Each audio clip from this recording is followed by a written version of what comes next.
Sure, I can start. I don't know. Okay, so you can talk to me here, and well, no, here. This one.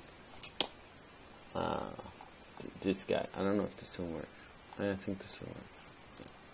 This one. If you go there, there's this chat room thing. This is the back side of it. But anyway, I thought I would start by showing you a YouTube video of me talking. I think it makes sense because it's so early. Yeah, this one. Meet the artist. Yay! Because my computer is too slow to deal with. Anyways. For me, I think at the moment there's a lot of different values from production.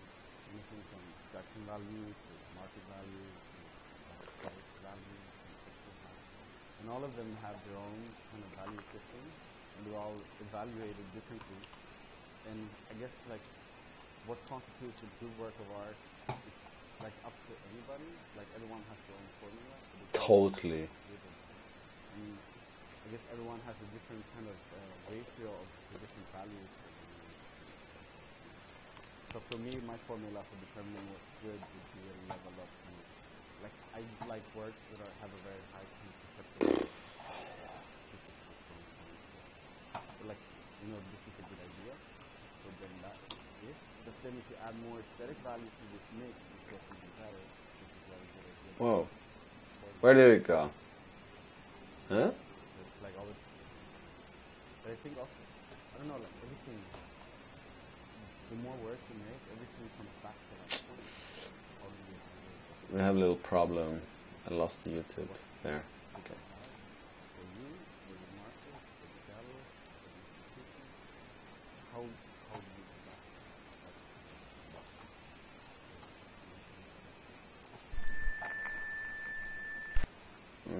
Fine. Yeah. Okay. Okay, so anyways, I was just talking about values, and I was talking about how we decide different values in the art world, because most of my work deals with this in one way or another. We can look at some other works. And then maybe I have to talk. Shit. It's pretty annoying. And it's really weird to have no noise back from the people you're talking to. It's like you're talking into the void, talking into nobody. But basically, like the ones I was talking about back then, this was from Istanbul last year. I did a residency at the Moving Museum. And I had talked about this work, I think, and this one. So basically we can go back a little bit in time. And I show you a little introduction from this guy. Because then I don't have to say it. We just skip by Sakrovsky.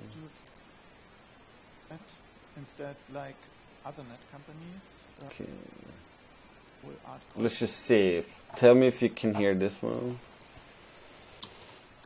This one.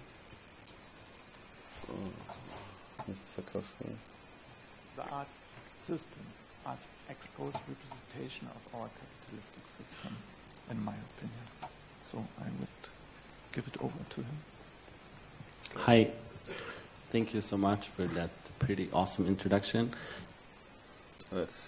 The talk will be just a brief overview of some projects over the last 2-3 years, which are kind of connected to network systems, like how things work. So like a pure network system, like financial market systems, like service systems, thinking systems, and systems of systems. But primarily one particular system, which is the most fascinating, which is the art world system. Because no matter how much I work and try to figure out how the system works, I cannot understand anything. It's like a completely illogical summary of everything that I don't understand.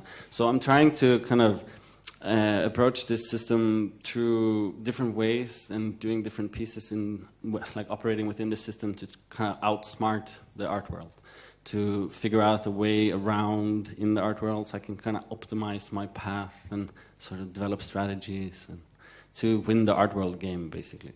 So I started around 2 years ago by building a database of the whole art world. Yes. By scraping from Artifacts, ArtNet, Mutual Art, and Art. Yeah, look, so here's, it's not really clear because the picture is really crappy. But so basically what I'm telling you guys through this presentation is that I started looking at the art world from a systematic point of view. As a kind of, you know, like a kid trying to figure out how shit works. Like you try and take it apart and then put it back together. You know, like you have a radio that breaks when you're like 5. Maybe this doesn't happen anymore because everything is like just computers. You can't fix shit. But when I was a kid, it was still possible. And then that sticks with you. So you just want to pick things apart and figure out how they actually work because it's so incredibly confusing, especially the art world. So I think that's what I'm going to say now. But basically, so like you see on the top, it just says artists, institutions, galleries, curators, auctions, exhibitions. So I collected all of this through Artifacts, ArtNet, Mutual Art, Artsy, by scraping, building a database. And then I could like write different algorithms and look at this thing from a programmatic kind of network, like a cybernetic, really, cybernetic way kind of thing. Okay, go back. See, I collected artists, institutions, galleries, curators, auction results, that's and what I'm saying. And put it into a database. But the sort of original motivation for creating the database was to take a systematic approach to this system which I couldn't understand and figure out how to operate and move within the system, figure out who the key players in this network, like Art World Network is, and then kind of hone in on these people. So in the end, like these days, it's a database of 500,000 artists, maybe 2.5 million exhibitions, 100,000 institutions, 100,000 curators, and a lot of auction results over the last years. This is all public information, so you can just download it. Just isn't any single place where all this data is shared with you in a kind of open and nice way. So the first work, like in the graph you see here, it's like it says database, and then there's an arrow to an algorithm. So I've developed a couple of works in relation to this database, and one of them is in the show, in the exhibition. So, but I will back in times and yeah, okay, like let's stop this guy. So one of the first work I did with this database was this one, which we can look at here because it will have a better picture. So basically, it's the top 100 highest ranked curators in the world. So based on the Art World database, I could write like a ranking algorithm. I think it's here somewhere. You can have a look. See if I can find it. So basically, writing a ranking algorithm that would just figure out who's the most influential curators in the art world, and then put that together into sort of a photographic piece, and then that would kind of show who's the most important in the art world. So you could know, okay, yeah, when I go to the opening, I should look out for this woman right here, or this one. This is number 1. It's Francisco Bonami, and then Jan Hut and Evenso, which now curated the Venice Biennial, like the Arsenal. So, I mean, you can't see him because of the light, and then Hans Ulrich Oberst, etc. So it was quite accurate. I think it was from the database. I can show you the database. Maybe that's more interesting. It's like top secret information. Top secret. So here, you'll SQL Pro, localhost. Oh no, wrong localhost. It's the wrong localhost. I'm sorry.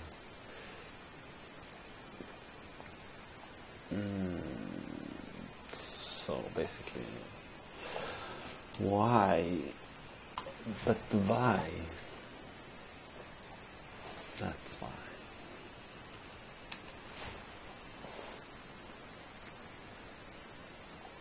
Yeah. So if you look here, there's an art world database. So basically, here you can see artists, and I think this is a smaller version of the artist. So here's all the crazy artists. You see, and then in the curators, there's like 5 different ways of measuring the ranking. So there's one just normal rank, there's a points rank, there's a second point, correct points, median, or whatever. And I don't remember exactly which one it was. Yeah. That's basically it. So, okay, back to this guy. Let's see what I say about it here. What artists the curator worked with, and you weigh it against each other, and then you get like a ranking, and then you can sort them. and then generate the piece, which is just automatically Googling for a face that matches the first name, and you get like the more like a Facebook, or like a Facebook of who to look out for at the openings, and who you should say hi to, and who you should know if you want to like advance faster into the future. After this piece, this is the predecessor to the piece that's in the show. The piece in the show is called Fix That For You. It's kind of a version of the fear of missing out. So I'll talk. Yeah, okay. So fear of missing out was the next one after this one, which was using the same database, extending it a bit with artworks and stuff. Taking the whole database, writing an algorithm that would output instructions for how to put together works of art. So basically, like you say, here's like the press text. It's always easy. The works in the show are the result of a computer algorithm. By analyzing and categorizing a wide range of artworks by the most successful contemporary artists, a set of instructions were generated explaining step by step how to make the most successful works of art. The artist then simply made the work following the instructions. So basically all the works in the show is based on this algorithm. So like, this was pretty simple. It just says crashed motorcycle, and then I just had to put a crashed motorcycle in there. And then I think this one was pretty good, which was coconut soap in video looping coconut soap. So basically it's a monitor covered with epoxy, and then put water on top and stuff. Okay, let's go back to presentation and see what I say. More about this one. So this was an exhibition at Showroom Mama in 2013 in the fall. Using the database, there was also a lot of artworks in the database, and I wanted to see if I could kind of, by using the big data logic and the computational logic, see if I could take one step ahead of everyone by predicting where art production would be in the future. So it's a way of kind of sidestepping the fear of missing out, because I would already be where other people will be later. So it's like an advancement. So by doing this, I used the database of artworks in relation to artist and exhibition ranking, and figured out the subset of the works in the database that was sort of in line with my practice, based on the age of the artist and where they were. He's doing a much better job than I am. These artworks were then ranked for complexity, with this underlying assumption that a good work of art is very easy to produce, but has a very high monetary value. So like something like... Yeah, monetary value. Okay, so like it's a little bit boring, I guess. But we can look at other things. So basically, like I would say the point to summarize or come across is that all the works, even like the old works like this, which is a paint your pizza piece, or like this, or even this, it's like taking a systematic approach to different types of networks, or cybernetic theorizing networks kind of way, and trying to pick it apart and then kind of use it for myself. That's a meta commentary. So lately that's been dealing a lot with the art world. Before it dealt a lot with different types of networks, such as like whatever websites as art, or Facebook, or whatever. Like this really old piece from 2011. I'm not sure if it still works, but we can see. It's a good example. So basically it's a browser extension that sends every website I'm currently viewing to I'm Here and There. It refreshes as soon as I visit the website. Works a bit like a mirror to my browser in life. You can see what I see. So if we go here, it should say I'm Here and There. Let's see if it's working. Maybe it's a little bit slow right now. Or maybe it's deactivated. Why? This always happens when I'm going to show this work. So many. Let's see if it's running. No, it's not running. That's one. So if it's running, we can refresh. Yeah, so because I'm viewing, I'm Here and There here, that's what happens. But if I would go and unhook this window, put it here maybe, and then go here somewhere to Sebastian Schmieg. I've heard about him before.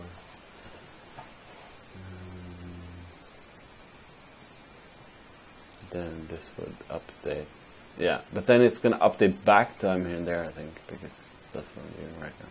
So it's a bit hard to show it like this, but anyways, you get the point. So that was the work from 2011, but in the same way, it's like taking apart something which take for granted in a certain way of, in terms of privacy and how we actually browse, and then just exposes that to the public, whatever. That had some different continuations, one of which was this one. This was the public access which was the same thing, except you could see everything in the browser. This one is deactivated right now because it took too much bandwidth. But you can see the... So this is what I looked at last before I turned it off. Personalized retargeting. So this would just stream live everything I saw in my browser to everybody. Okay, so back to... So basically after, if we go back to real time or whatever, so basically after this guy and after the Fear of Missing Out, I made a bunch of works that were more critical of the art world, let's say. And one of them, which is a quick one, is this one, which I never talk about, which could be interesting, which is the gallery analytics. So basically, by setting up a Wi-Fi mesh network, I could use like indoor triangulation, which like we can have a look at it. It's right now in Utah, the UMOCA. So basically, what it does, it gives you a Google Analytics for the gallery space in real time. So if you look at the, but that one's so slow. So we go. So basically, you can get. So this is at UMOCA in Utah, and then you can see now there's 0 people in the gallery because it's kind of in the middle of the night, I think. But then if you zoom out, you can see some blue dots, perhaps. No. Well, yeah, here you see it. I mean, their positions aren't completely accurate. I think they're too far away. But basically, you set up a open mesh Wi-Fi network, and then through Navizone, which is this like halfish, this guy, like maybe a little bit dodgy. They get.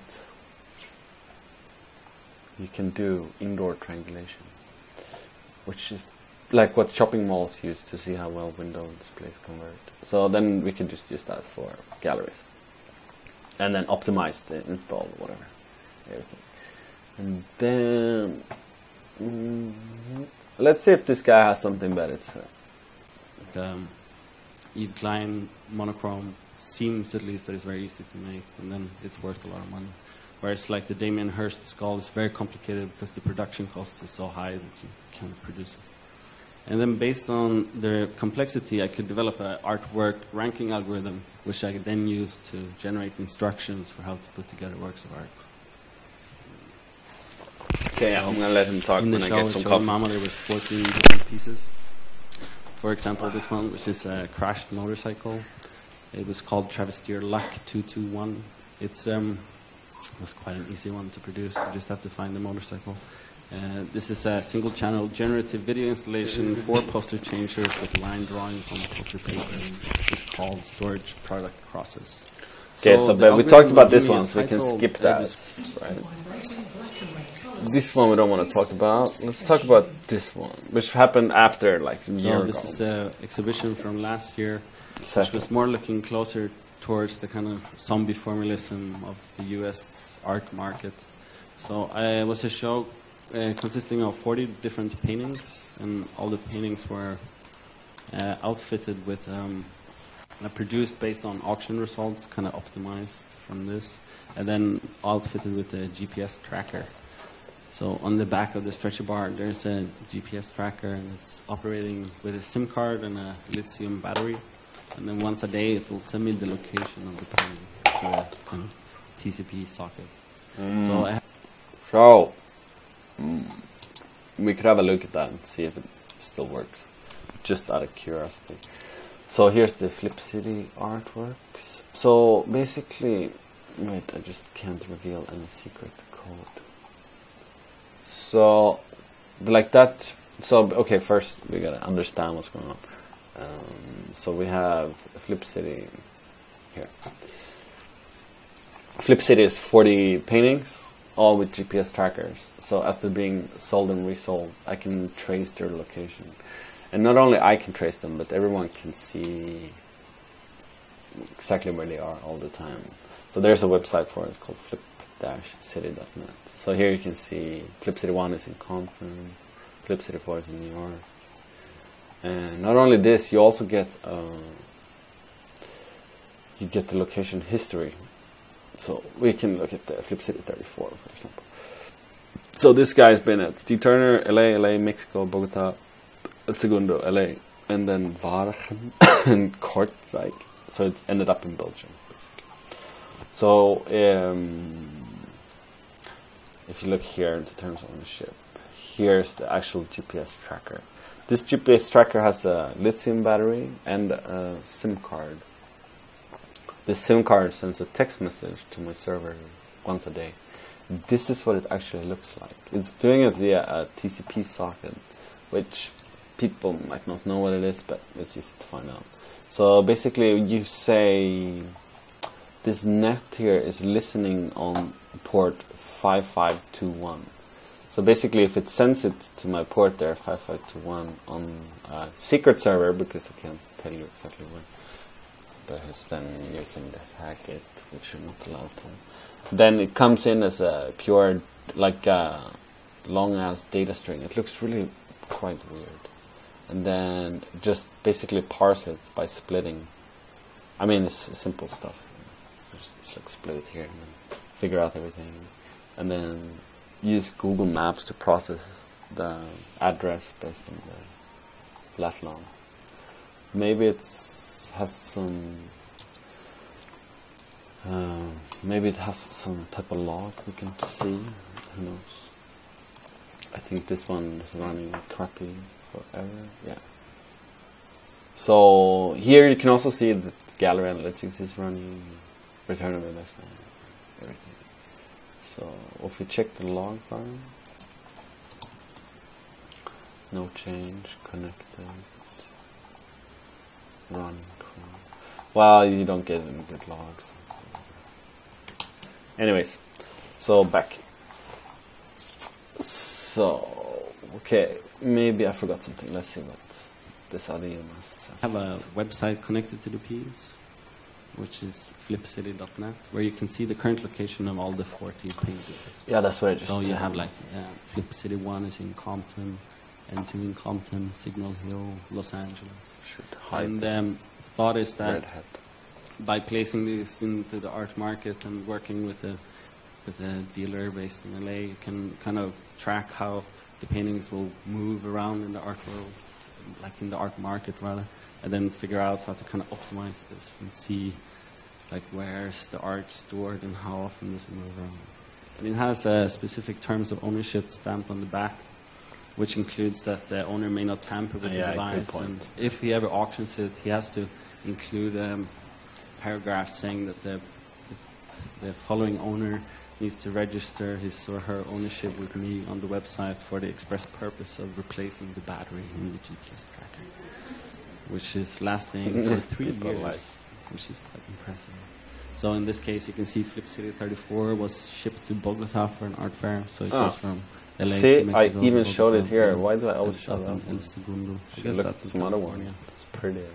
My favorite one is number 22. Somehow I imagine it. I know there's been a lot of talk about artists operating to making like Trojan horses and similar things. I think in these cases it's it's a good example of a Trojan horse because I figure out where the art storages are. Although most of That's so true. Trojan horse. Wow, it's good freeze frame. So like, okay, so but if we really want to talk about Trojan horse, because on the website you only get the address, because it's sort of privacy concern. I don't want to expose people's home addresses and stuff. But if we go here and we go to the art world, we can go here in locations. I think this is it. No. Report. So basically this is the report you get from the GPS tracker. So you get the speed, the azimuth, the altitude, latitude, longitude, temperature, battery, everything. So it's like you can really dig deep in this, which people may or may not realize. So then we can check the battery and see, oh my god, so this is not good. So number 3 has only 24% battery. That's not so good, so I will have to like replace that soonish. See, these ones are better. Oh no, they're fine still. 28, number 28. So these guys have like crazy, like it's amazing. Think about it. This battery has been running for over a year and it's still on like 90%. It's absurd. Okay, let's see what you say. Paintings that were sold haven't updated their location because they end up in the basement in a storage. Oh, There's no sure. GPS signal. That's a good point. And lastly, this is the last project I want to talk about, which is from last year. I'll try and do it fast, and if something's unclear, just ask me some questions. It was a way of looking into the kind of artist as the businessman, entrepreneur, create my Okay, own so now he kind of jumps studio. ahead. So.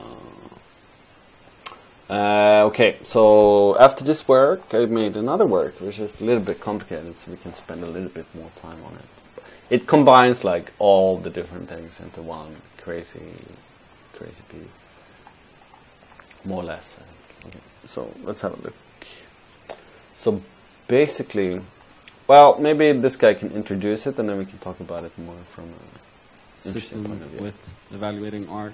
So what I did was I took the gallery and turned it into a factory under live surveillance for 8 weeks, and I hired 5 assistants to work for me during the opening hours of the gallery to produce work for me based on guidelines or mood book inspired by a book.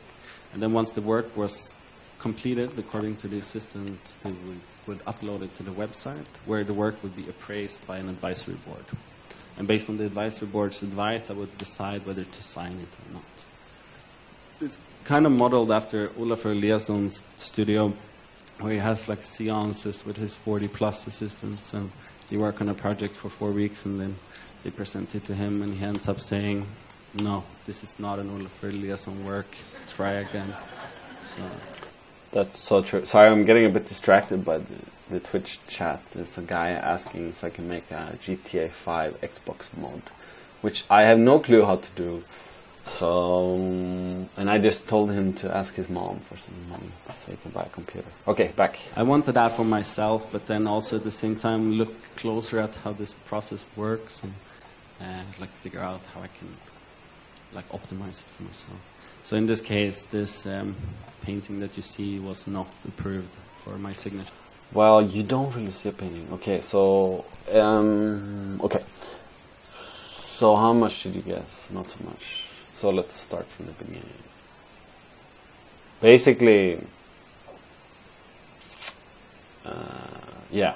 So for a long time, 6 weeks, these kids, assistants, made art for me based on a book, which I don't think the book is here. I can't show you the book. It's like a mood board book, basically. And then every artwork was appraised by an advisory board, which is, you can see here. And once they've appraised it, I made a decision whether it should be signed or not. So if we go to the first work published, it's this spaghetti painting. And you can see that Florian Kramer says, blatantly orientalizing in its attempt to mimic Japanese Zen calligraphy. Kitsch. And Michaela Dupuy totally loves it. Missed attempts to do is about eye candy, but too much sugar coating. So, and then in the end, like this was going on, and you could get like subscriptions and stuff. And then in the end, I made a decision to destroy the work. While it's probably the best from the spray series, painted black with cooked spaghetti, it still feels far from a mature piece, more like bland pasta. Needs more salt. Yeah, I'm trying to be funny, it's not really funny. You can see what happened with the works in the end, the ones. So this is like the back-end system. They had like this kind of slider where they could Say destroyer sign work. And here's more works. And then in the end, there was, let's see. Yeah, there's a bunch of collections of denied paintings, basically. So you see it's stamped denied because these didn't become artworks. Yeah.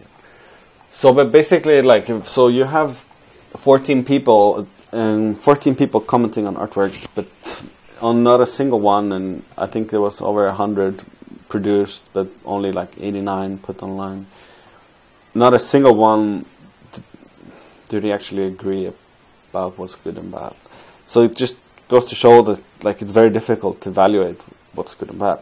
We come back to the beginning. How do you actually do it? And is there a way of finding a consensus of what's a good work of art or not through this weird research? So in the end, only 5 pieces were signed, and it was the pieces that had seemingly no artistic intention.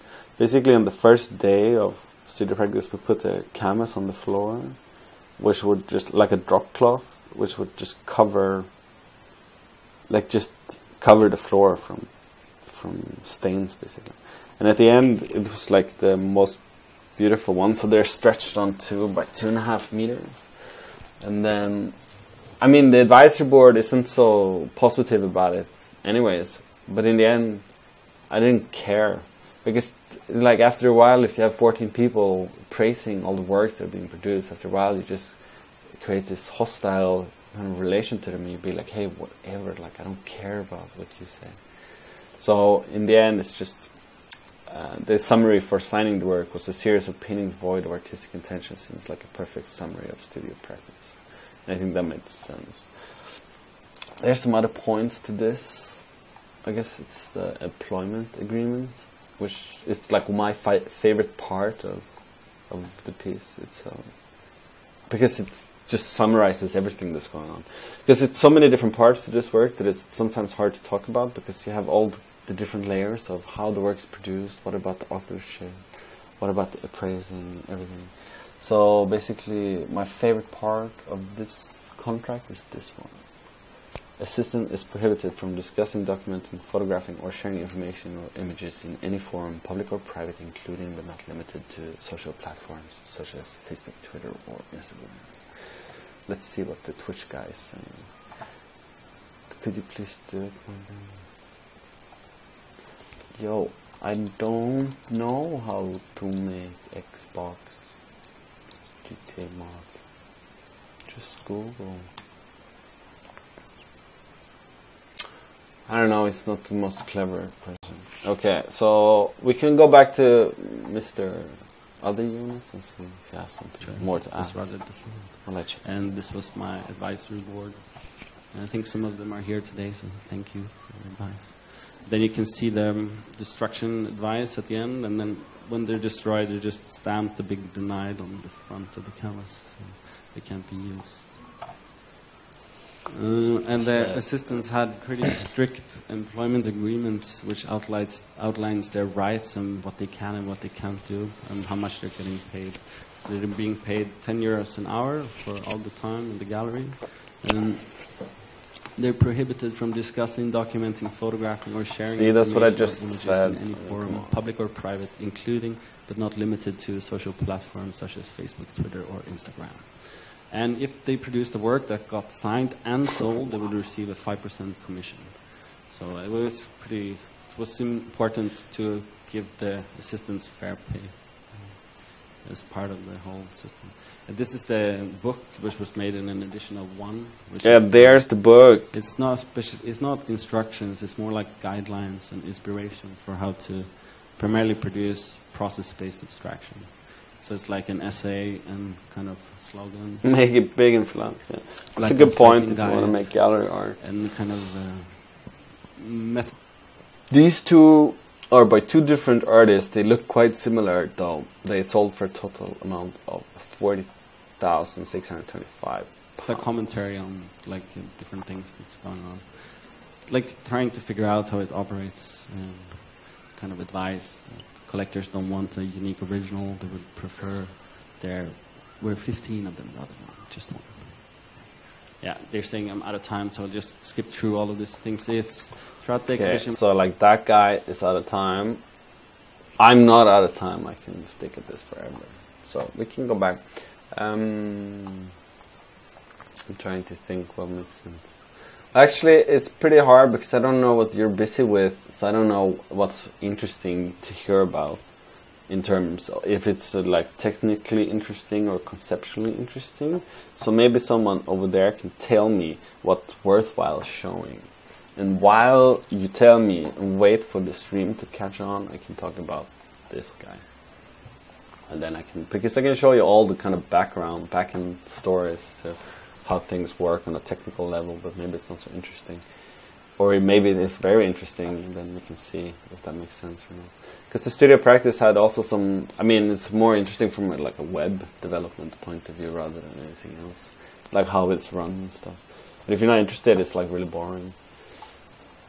But if you're interested, it's really interesting. So while stream catching up and Sebastian can talk to me, or you can talk to me in the Twitch, because everyone's so lazy not signing up for Twitch accounts and follows me. Everyone should subscribe, by the way. Normally I stream GTA. It's very fun. Anyways, just for pure enjoyment. So okay, while you are busy with that, I'm gonna show you this one. So this was the last of this last work, or the most recent work, dealing with like specifically addressing the market and how galleries try and manipulate the market position. It's very much like a US thing at the moment, I think, or kind of like it's not as much going on in Europe as in the US, and this show was also in LA, so I think it fits better. But basically it's paintings that come with restrictions or like terms of sales, really. And people ask me a lot if this is like honored or true, and yeah, it's definitely true. So, for example, this painting may only be purchased by a collector who agrees to purchase 2 more works by the artist before March 21st, 2017. So basically that one can only be sold to a person who promises to do it. And if he fails to do it, it will not be a valid work of art anymore. So there's very many like typical kind of things going on, how galleries are manipulating the market for the artist they represent. And this is a very typical example which I've heard happen many times, where basically if you as a collector wants to buy a work, the gallery will tell you that you only can buy it if you also buy another work and donate that to an institution. So this is a pair of paintings. So this painting may only be purchased by a collector who also agrees to purchase donation. And then here, this painting may only be purchased by a collector who will donate it to one of the following museums by March 21st, 2020. Moderna Museet, MoMA, Tate, Hamburger Bahnhof, LACMA, and Stedelijk Museum. Sure. So it's not as much of a kind of, it's has very little kind of programmatic point of view, which all the other works have some type of level of, but it's still kind of trying to pick apart this network. So that's the kind of red line or whatever. And it's 24 of them, so you can see all of them on my website. This painting may only be purchased by a collector based in Miami. However, it currently is on reserve and the maximum discount is 0%. It's hand-painted by hand painters in LA on fabric wallpaper and then installed here. Okay, so I will show, Sebastian asked me to show the paint shop, which I can show you. I haven't talked about for a long time, which is nice. Works. I think it was another one. Let's see. Paint shop. So the paint shop, also deals with how you rank artwork, how you evaluate artworks, how you create artwork. It is a real-time collaborative painting tool offering you the possibility to sell your artworks and buy great pieces of art for very competitive prices. So if we visit the website, and you can also all visit it, and then you can see. I think it's glitching out a little bit, yeah, because this is not true. There's not 982 painters, it's probably just one. But basically what you can do is you can paint, and you make a little drawing, and you say hi, Potsdam. And then when you're happy, or if you just sit and watch, you decide to sell it, sign it. Hi, Potsdam. And then we sign it with my email. And then it's saving it, and then it resets the canvas for everyone else, so then no one can work on it anymore. And then it goes into the gallery, where it's saved here. And then here in the gallery, it's evaluated based on a bunch of different metrics. So you say it's evaluated based on how many views it gets, how many kind of quality likes it gets. Actually, this has no influence on the price. Who made it, and yeah, basically it's a combination of the reputation of the artist and the popularity of the piece. And then it sets a price. And then you can buy it by clicking this button. Nowadays, before it was with PayPal, but now it's like not automatic anymore. So then you just have to click here and send an email, and then it's made into a canvas like this. So this is the Psyche River by me from a long time ago. So this one you can see it's sold for 83, and then it's still being evaluated all the time, like updating the price and see based on how many views it gets and what's the quality, how many Facebook likes and tweets and stuff. And you can manipulate this really easily when just refreshing. So, but there's a kind of inherent logic to this price ranking algorithm, which people don't understand, anyway. So, and there has been a lot of things. This one was from 2012. Like that's when it was launched. So it's been going on for a long time. So, and some of them are really fantastic. But there's this guy, Helvig, he's Danish. He makes so many good paintings. Like, it's incredible. So, like, you can spend hours here just looking at like really nice paintings. I think he told me he really likes the limitations of this, of the tools, because they're so rudimentary. It like enables him to make this beautiful landscape. There's a hidden feature that people don't know about, which I never launched, which is the redraw. So if you change the URL, you can just watch him make the whole thing.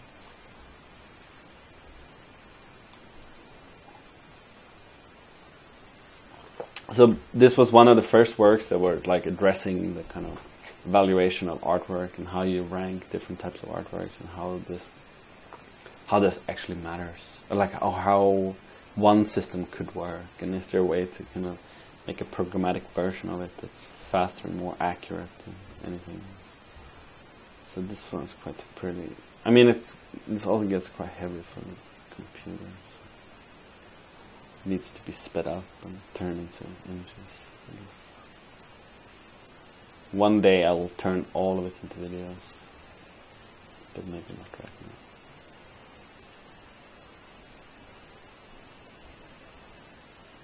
So this was done as I was studying at Potsdam under a kind of thematic project or whatever with Florian Kramer, which was addressing different types of factory. After this I went to residency at IB in New York, and then I continued working on this, but then I sort of, the talk then was like, how do you monetize digital art and how do you do all these things, which to me was a pretty tedious conversation. So I decided to address it through tedious because people were discussing like, okay, so but how can you sell digital art as artworks, and how do you like evaluate, or like how do you authenticate and all these things, and everyone thought it was like a infrastructure problem for the lack of people buying digital art, which it totally wasn't. It never was. It's just an institutional problem. Like if people wants to buy the work and if there's a lot of supporters, it doesn't matter if it's complicated or not. So basically I continued working on this, but in between, I will show you this, in between I did exhibition with the 1,000 highest ranked paintings from the paint shop, which was called the Paint Show. It was this one, just as a quick intersection in between. So basically printed them out and then installed them in this crazy big space. So this is the highest. That was the top 100 highest now. Anyways, so at IBeam I addressed this infrastructure problem with like buying and selling digital work by. Also because the paint shop, like the sales didn't really happen. I think up until now only 3 paintings sold total. So then I thought, so what if we change the medium from painting to pizza? And I mean, it's a little bit ridiculous that it's pizza, but I think the novelty was kind of cool. I mean, this is like quite beautiful. So then there's the Paint Your Pizza website, where it works in the same way. Everyone shares the same canvas. Only one person can save it. Look, this is the pizza time that you just saw. Yeah, exactly. Yeah. Everyone shares the same canvas, and then when someone signs it, you can buy this pizza. So basically, here's a lot of pizzas. I think the quality of these paintings are less accurate. That's not so cool. Should censor that. But it's more of a kind of it's more of a social thing, this rather, because this has to happen offline and it has to be sort of organized. And I think so far it's happened in a bunch of different places. Wait, where did it go? Yeah, here. I'll show you.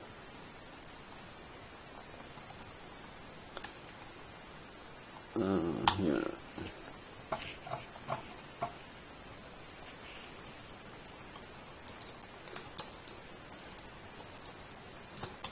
So I can show you this super cheesy video that explains all of it. It's so. Hi, I'm Jonas Lund. We're at IBeam. It's around. See this like a while ago, so I looked like more healthy, but also more skinny. So I don't know what the fuck. It's about 4 o'clock. It's Sunday. I'm slightly hungover. I need food, and I made a new thing called Paint Your Pizza, where you can draw your own pizza and then order it, and then it will arrive just as you drew it.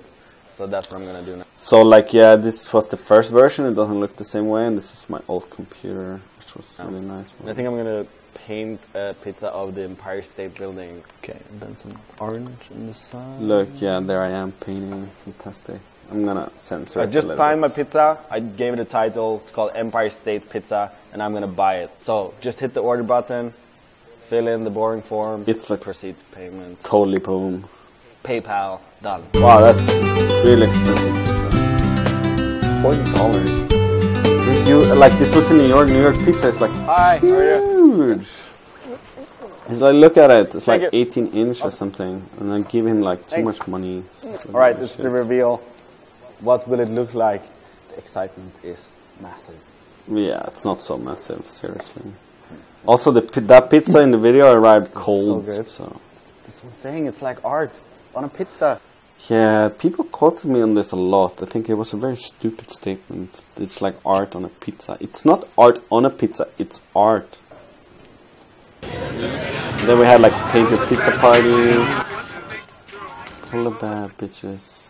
And then like bored people. Cool story, bro. That's kind of cool pizza. It was not so tasty, I gotta say. So obviously it's like a fun kind of... I mean, it's a little bit of a joke, but also not. It's more of a social kind of thing, I guess. If you're interested in hearing about the technology behind the paint shop and the Paint Your Pizza, you should say so in the Twitch chat. That's James George.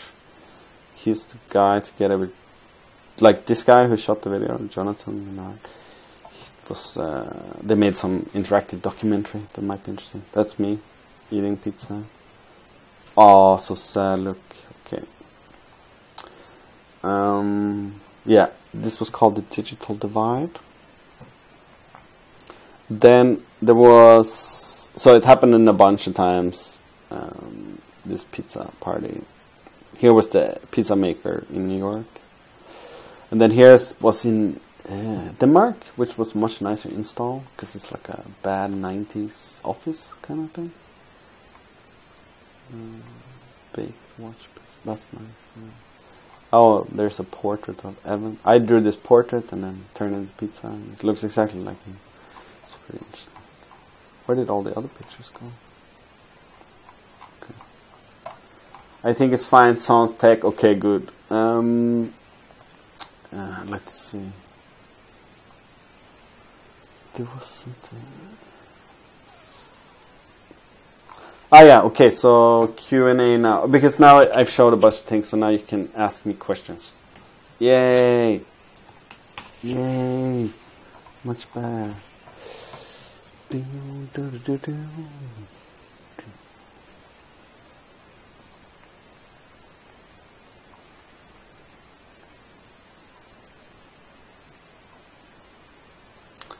While until that, we can watch this video while I wait for the stream to catch on.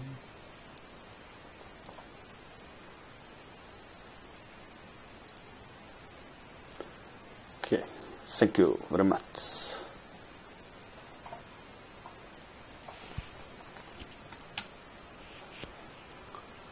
Okay, first question coming in from Sebastian Schmeek.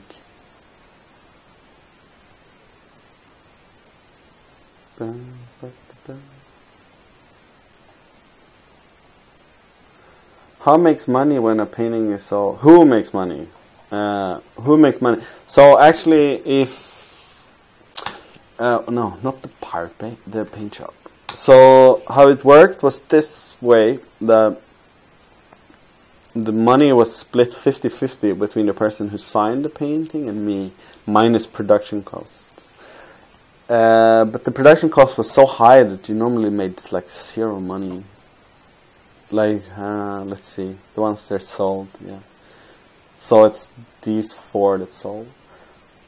So if this one sold for 75, say the production cost of having this as a canvas was like 60.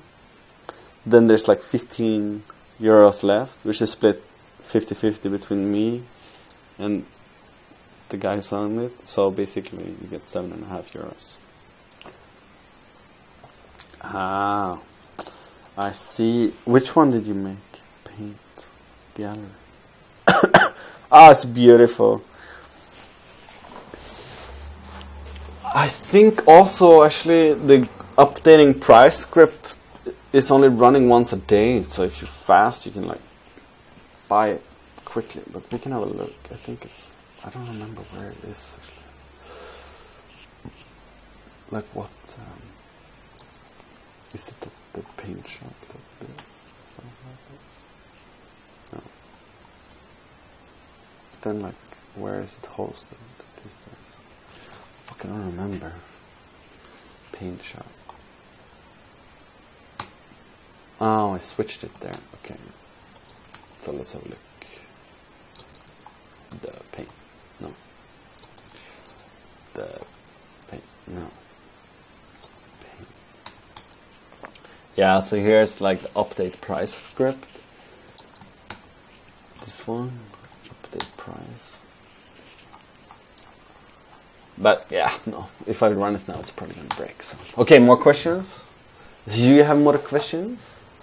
More questions? More questions? I think we have like at least 15-second lag. Fantastic. Let's add some quality.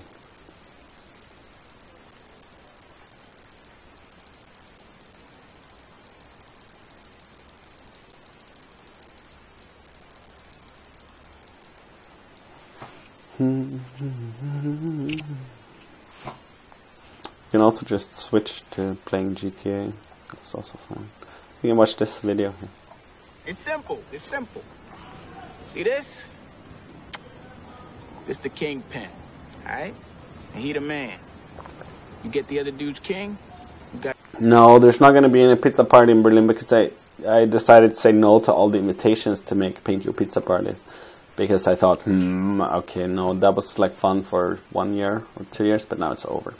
Until some fancy institution asks me. So if you get like KV or something like that to ask me to make pizza party, yeah, for sure.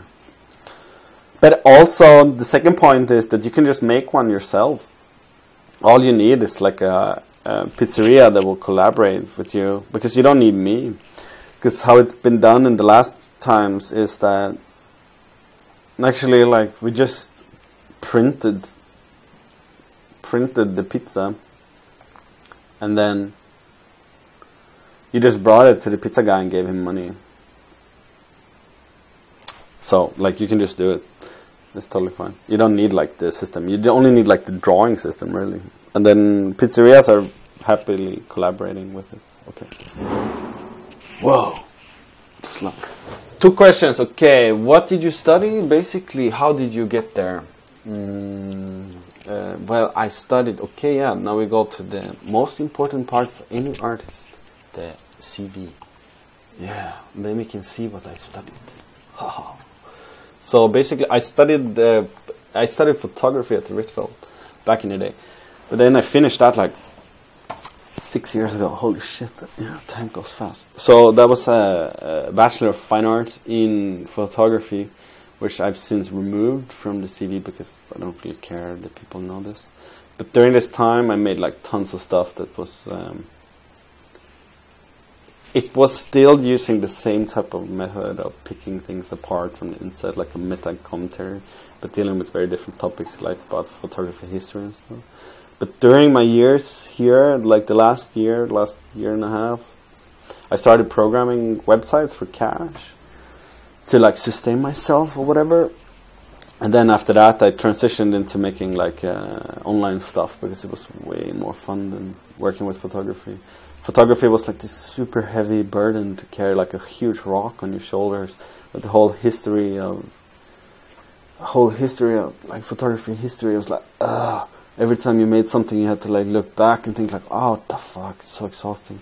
So that's when I switched to like making, like it happened like a natural transition. I just switched to making online stuff, and then once I did that, I felt like totally free. Like, oh my god, there's a history, but it's poorly documented, and few people know about it. So you're just free to do whatever you want. So then I started making this websites, like simple websites, like this kind of single-serving things that would look at the websites as websites. This is a website, for example, that loads itself in itself over and over again, which works really poorly in most browsers because it's pretty heavy. So, and anyways, things like that. And then after that, I was doing that for a couple of years. Well, from 2009 to 2011, just making things. Also figuring out how to get rid of my photography past. And then I started studying at Potsdam Institute, which was really good because it was this. So Potsdam Institute in Rotterdam. It was founded by Matthew Fuller, who's this guy who's like mega smart guy. Who's this mega smart guy with pretty fancy hair. He writes a lot about network theory and computer systems and computer science and stuff. It's this guy, not that guy. This guy. After Matthew Fuller was there, Florian Kramer took over. So when me and Sebastian were there at the same time in 2011. He was doing an exchange. When that happened, we thought Florian Kramer was still the course director, whatever. He wasn't, but it was still pretty good, based on a bunch of teachers. Like, there was the only master, really, that specifically addressed network culture, network theory, cybernetic theory, as a kind of materiality for criticality, rather than just like fine arts, where you just go complete ego into yourself and go like, hey, I just want to become famous, basically. So that was really good.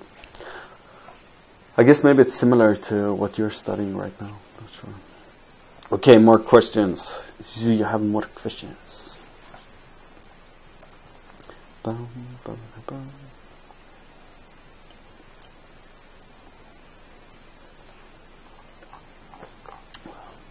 Wow. At the game, you're trying to get your king too, so you got protected.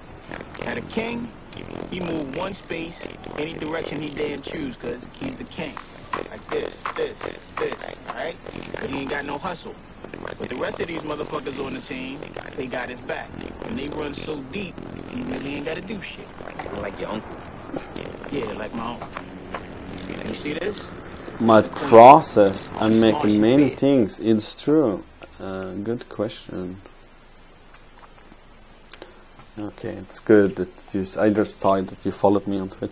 I don't know, like, I don't really have a process, or I don't really think about it. I just make things.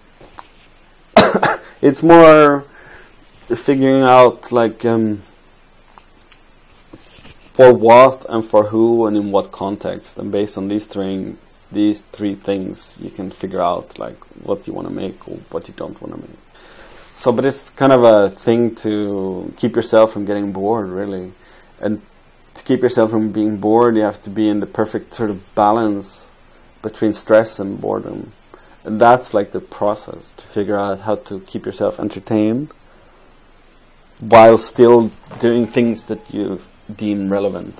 Then if other people find it relevant, that's the other point. Like, that's hard to know. But I like... it's Ryan Gander, or no, it's like Baldessari, who says, like, I refuse to make any more boring art. I think that's pretty good words to live by. Like, I will not make any more boring art, which I think is pretty good. I mean, he's like a pretty fucking genius. Yo, come on. Where did it go? So I'm not really sure what my process is, to be honest. I just want to find it. But this being a bitch. I refuse.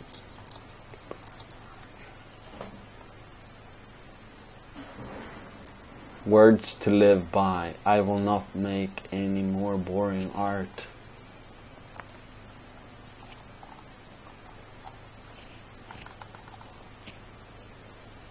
So, in some ways, I think, yeah, something, I'm not sure, to be honest. I'm not sure.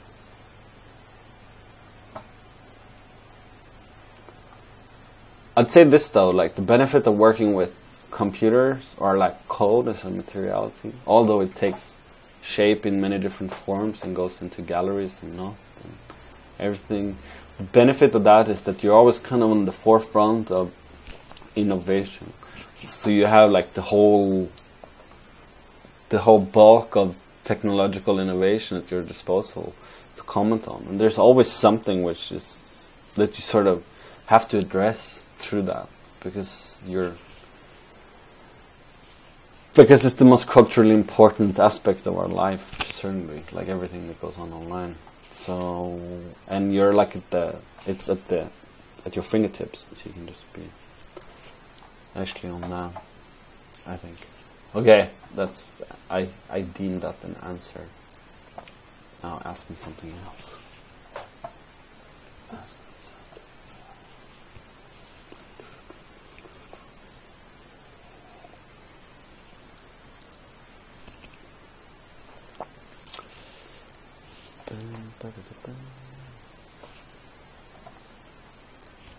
You should follow me on Twitch. Last question. Who's gonna have better ideas in the future? Humans or computers? Computers for sure. So, I don't know if you've seen this, but I would encourage you to read it. Wait, but why? There's artificial intelligence revolution. So basically, this is super interesting. It's also like materiality for awesomeness. And like, I think this is a good article. I will post it in the Twitch chat so you can copy paste it. It's super interesting because it's written in a very kind of layman's term, so it's easy to understand. Here we go. Here's like the graph that tells you everything. Once this happens, artificial superintelligence, we're gonna be on the scale of like smartness. Wait, let's see if I can find the stairs. No, okay, so it's a pretty long article. It's very good. There's an ant stairs of intelligence. Okay, it's in part 2. Hold on, bear with me. So basically when this happens, everything, yeah, here we go. So you see, here's the intelligence staircase. So first, like right now we have artificial intelligence that's good for task-specific things. Next step is artificial general intelligence, which is artificial intelligence that can teach itself how to get better. And then after that, we have artificial superintelligence. So if an artificial general intelligence is here on the intelligence staircase, the artificial superintelligence will be like way above at the moon or something. So like no matter how much we try and explain gravity to this ant here, he or she will never understand gravity. In the same way, the superintelligence, which will be up here, no matter how much this computer tries to explain things to us, we will never understand because we're just so below it in terms of intelligence. When this guy comes, and he will come in our lifetime for sure, artificial superintelligence, we're all either gonna die or live forever. So then surely the computer will have better ideas. I'm sure. So actually, like if you read this, it's very, very interesting. I will say that as the trailer for that one. Yes, if there's no more questions, I'm gonna turn off this stream. I'm gonna turn it off. But you can get one more last option for one more question. One more question, if you want. If you want. Bum, ba, ba, da, bum.